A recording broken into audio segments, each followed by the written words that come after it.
নাই।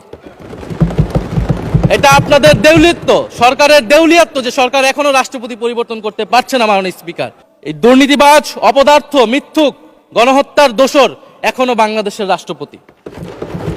একটা আলোচনা কয়েকবার এসেছে যে রাষ্ট্রপতির অধীনে কেন শপথ নিয়েছি আমরা বলতে এখানে ব্যক্তিগতভাবে আমার কথাই বলেছে, কারণ আমি এখানে শপথ নিয়েছিলাম। তো মাননীয় স্পিকার, সেই সময়ের প্রেক্ষাপট আর এখনকার প্রেক্ষাপট কি এক? জুলাই গণ অভ্যুত্থানের পরে 5ই আগস্টের পরে আমাদের সামনে দুইটা অপশন ছিল। আমরা বলেছিলাম জাতীয় সরকার করতে হবে, সেই জাতীয় সরকারের প্রস্তাব বিএনপি নাকচ করে দিয়েছে। আমাদের সামনে আরেকটা অপশন ছিল ক্ষমতা আর্মির হাতে তুলে দেওয়া। যদি আমরা সেই দিকে আগাতাম, আজকে তারা এখানে বসতে পারতেন কিনা মাননীয় স্পিকার সেটা সন্দেহ আছে। দেশের স্বার্থে, দেশের স্থিতিশীলতার স্বার্থে আমরা সেই সময় সরকারে গিয়েছিলাম, আমরা শপথ নিয়েছিলাম। কিন্তু বৈষম্যবিরোধী ছাত্র আন্দোলন খুব স্পষ্টভাবে 2024 সালে কিন্তু এই রাষ্ট্রপতির অপসারণ চেয়েছিল।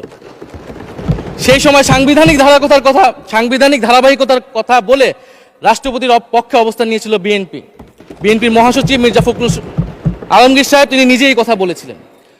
ফলে এখন তো একটা নির্বাচিত সরকার মাননীয় স্পিকার, এখন তো চাইলেই বিএনপি রাষ্ট্রপতি পরিবর্তন করতে পারে সরকার, এবং আমরা বিশ্বাস করি বিএনপিতে সেই ধরনের যোগ্য আস্থাভাজন ব্যক্তি নিশ্চয়ই রয়েছেন। এবং সরকার দলের সদস্য অনেকে গৌরবের সাথে বলেছেন যে যেই রাষ্ট্রপতি জিয়াউর রহমানের বিরোধিতা করেছেন, সেই রাষ্ট্রপতি এখন জিয়াউর রহমানের প্রশংসা করছে।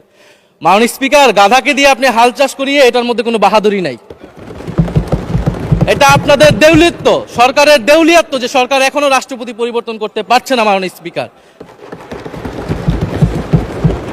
স্পিকার, এই অধিবেশনের পুরোটা সময় যদি আমরা সংস্কার, গণভোট, জুলাই সনদ, 72-এর সংবিধান নিয়ে অনেক কথা বলেছি, এবং একটা বিষয় আমার কাছে খুবই অদ্ভুত লেগেছে, কিছু মাননীয় সংসদ সদস্য তারা 72-এর সংবিধানকে 71-এর সাথে মিলিয়েছেন।